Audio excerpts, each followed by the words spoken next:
Salut à tous. Alors c'est extrêmement décevant l'automne au potager, hein. On commence à perdre un peu de relief, on commence à perdre un peu de couleur. Puis un matin on se réveille et puis on s'aperçoit qu'il n'y a plus grand chose, voire même plus rien au potager. Les parcelles sont vides. Et là on prend un coup au moral.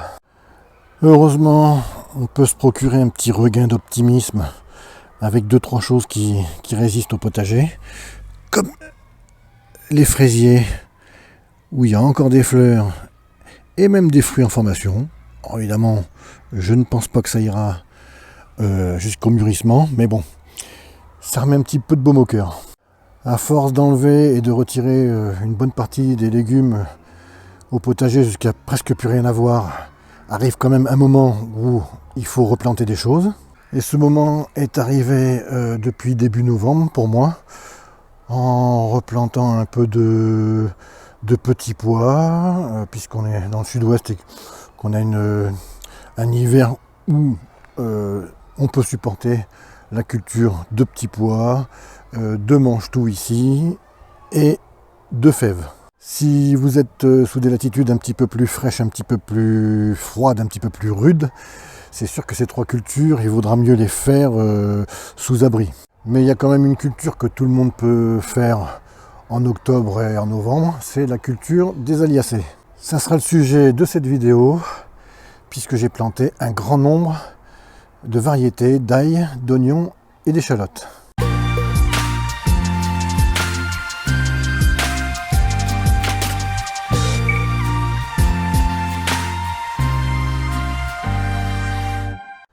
Alors contrairement à l'année dernière où j'avais mis mes Aliacées pratiquement au même endroit, hein, ils étaient tous là. Voilà, cette année, j'ai décidé de varier un petit peu et de pas mettre mes œufs dans le même panier et donc de me faire 2 endroits différents, 2 parcelles différentes, dont celle-ci qui est au jardin, hein, évidemment, l'autre étant derrière la maison là-bas, à 20 mètres d'ici ou 25 mètres d'ici, à vol d'oiseau. Et donc celle-là, contrairement à l'autre aussi derrière la maison, où il n'y a rien eu, celle-là a été amendée, cette parcelle a été amendée au mois de mai, avant de la culture des concombres, avec du fumier. Alors je sais que les Aliacées n'aiment pas le fumier, mais bon, c'était du fumier qui était déjà composté d'au moins 6 mois, et puis ça fait déjà 6 mois qu'il est en terre, donc je pense que ça n'aura aucun impact. Nous étions à l'instant derrière le mur dans le potager. Nous voici maintenant rendus sur la parcelle toute propre, toute nettoyée, qui va accueillir la culture d'Aliacées. Je vais en profiter pour inclure mes perpétuels, c'est-à-dire mon ail rocambole et mes oignons rocambole. Voilà. Je vais tous les arracher, je vais prendre les meilleurs et puis on les replante dans les nouvelles parcelles.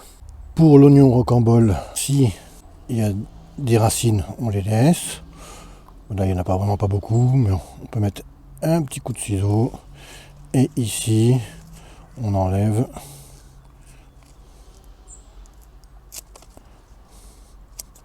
voilà une vingtaine de centimètres à peine. Là, j'en ai 2. J'essaye de les séparer, voilà. Alors le jeu, c'est de replanter aussi ceux qui sont plutôt petits en bulbe. Inutile de replanter des gros, puisque les gros on les mange. Ici c'est pareil, on coupe et voilà, on replante ça. Pour l'ail rocambole c'est pareil, on peut faire la même chose, couper les racines et puis couper un peu le feuillage à 20 cm.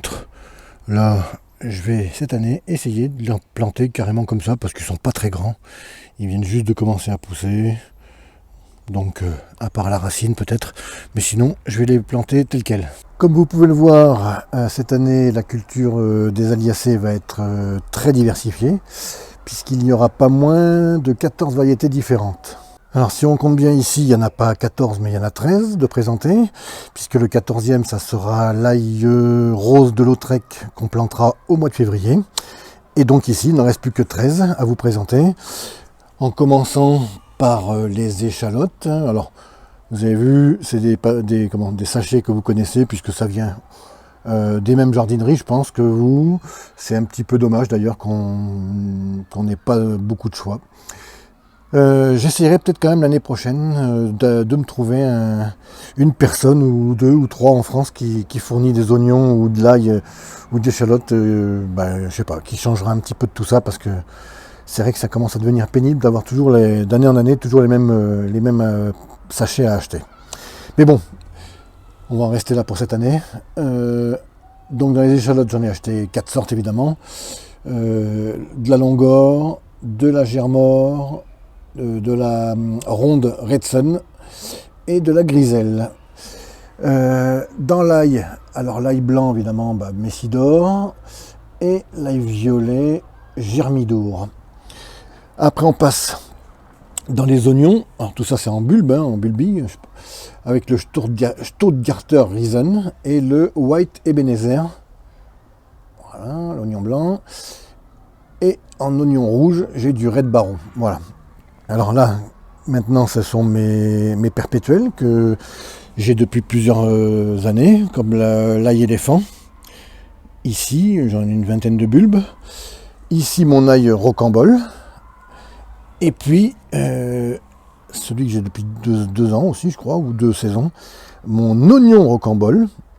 Et puis, pour pallier aux oignons jaunes Stuttgarter Riesen, qui depuis 2 ans montent en graines vers le mois de juin. Tout ça parce qu'ils prennent une vernification, c'est-à-dire un petit coup de... Ils ont chaud au printemps, début de printemps, puis après au mois d'avril, mai, peut-être ils prennent un petit coup de froid. Et eux, ils pensent que c'est l'hiver. Et au mois de fin mai, début juin, quand ils montent en graines, puisque ils pensent que c'est l'été. Donc c'est une deuxième année. Et comme l'oignon est un bisannuel, ils pensent que voilà, ils pensent qu'il faut se reproduire. Et ils montent en graines. Alors pour pallier à ça, justement, j'avais lu qu'il fallait partir de semis pour que ce procédé ne se fasse pas. Le procédé de la vernification, et donc je suis parti de semis. Alors c'est pas les mêmes oignons jaunes, ils sont pas trop comparables, mais je verrai au moins si par rapport aux oignons bulbilles, si les oignons en semis montent ou pas. Alors, il paraît que ça le fait moins, voire même pas du tout. Donc le test il sera là, c'est de savoir cette année si les oignons partis de semis montent moins ou pas du tout par rapport aux oignons bulbilles. Pour eux aussi, même tarif toujours. On coupe un peu les feuilles et on coupe un peu les racines pour les replanter. Et ça devrait redémarrer nickel. Au premier coup d'œil sur cette parcelle, on voit tout de suite qu'il y a quelque chose d'étrange. C'est ma structure à concombre que je vous ai fait voir cet été, qui est faite de bouts de bois que j'enfonce pour faire monter les concombres, pour palisser les concombres, et de ce grillage.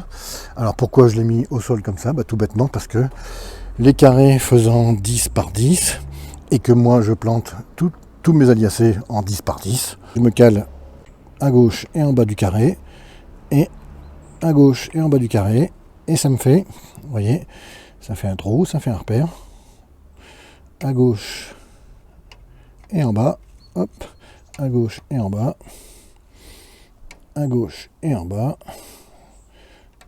etc. etc. Donc ce qui vous fait, moi je fais tout, je fais toute la longueur, et puis je plante dans les trous. Donc on a nos repères, 10 par 10, impeccable, ce qui fait 6, 1, 2, 3, 4, 5, 6, 6 en largeur, puis après en longueur, on verra, parce que il faut que j'en mette ici, il faut que j'en mette sur l'autre parcelle, donc je vais diviser à peu près en 2 tiers, 1 tiers, 2 tiers dans la grande parcelle au jardin et 1 tiers ici, quoi.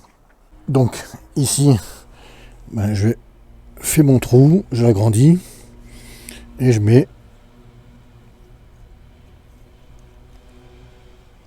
mon oignon dedans. J'en prends un deuxième.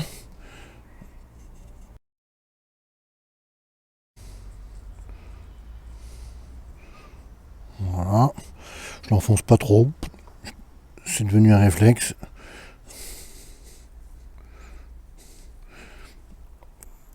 Alors le problème des petits semis, des petits plants comme ça d'oignons, c'est que là les limaces ou les escargots, ils me les coupent en général à la base.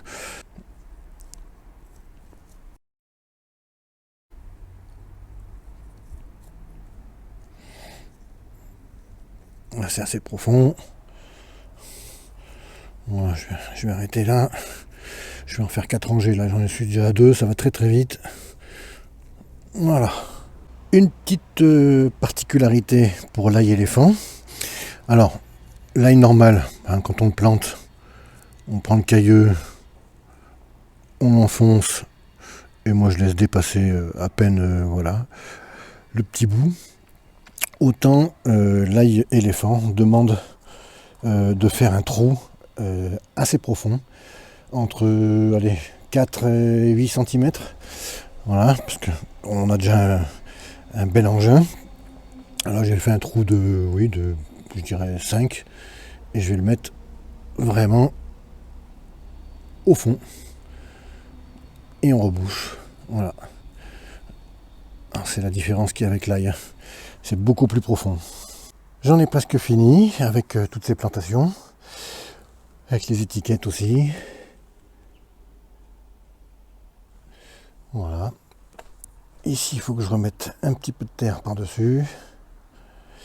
Alors ici, j'ai laissé toute cette zone libre pour planter au printemps autre chose, des salades sûrement. Et puis ici, j'ai repris avec les oignons blancs, etc. L'ail rocambole, les oignons rouges.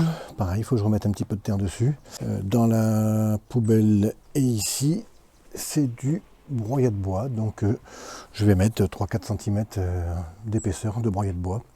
Pour cette planche, c'est fini. Le broyat de bois est posé. Il y en a 3-4 cm en surface. Donc c'est largement suffisant pour l'hiver. Et puis après, voilà, il n'y a rien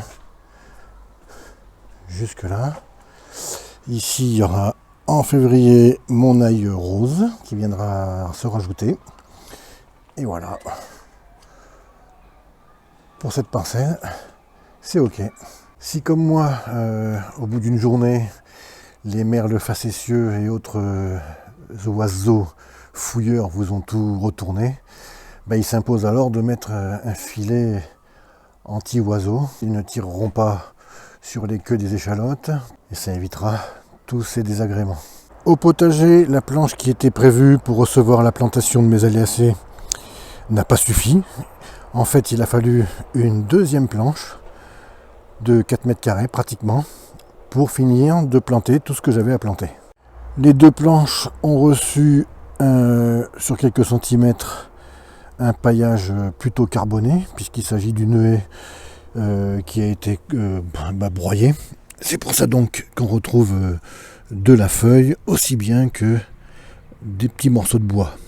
Ça sera peut-être la dernière fois que je cultive des Aliacées sur ce terrain, puisque ça fait quand même 4 ans maintenant, 4 saisons que dans ce potager je n'ai jamais eu de résultat convenable, hein, je parle des tailles convenables d'oignons, d'ail et d'échalotes. C'est toujours des petits modèles, ça ne se développe pas et je ne sais vraiment pas pourquoi. Et c'est par faute d'avoir essayé parce que quand même l'année dernière j'ai mis 4 paillages différents, j'ai même essayé sans paillage. J'ai été en haut du potager, en bas du potager, selon les années, et rien n'y a fait. Donc, c'est vraiment le mystère complet sur cette culture. La saison dernière, et contrairement aux saisons passées, j'avais même arrosé pour voir si ça changeait quelque chose. Et ça n'a rien changé du tout. La récolte a été toujours aussi mauvaise, on va dire, entre guillemets. Et donc cette année, bon, mis à part le fait que j'ai voulu alléger ma terre avec du fumier, il ne se passera rien d'autre. Je n'ajouterai aucun autre paramètre. Donc voilà, on va compter sur le fumier et l'allègement de la terre pour voir si c'est ça ou si c'est pas ça. Avant de vous quitter, je voulais avertir tous les amoureux du potager que je vais continuer à faire des vidéos durant tout l'hiver. Donc n'hésitez pas à vous abonner pour me suivre, et pour moi c'est extrêmement motivant. Activez la cloche pour être informé de la sortie de ma dernière vidéo. Si le contenu de cette vidéo vous a plu, lâchez un pouce, ça me fera bien plaisir. Je vous quitte sur ce magnifique soleil, mais quand même bien entouré par une masse nuageuse bien noire. Ça devrait tomber dans pas longtemps. D'ici la prochaine vidéo, je vous dis portez-vous bien, à bientôt, bye bye.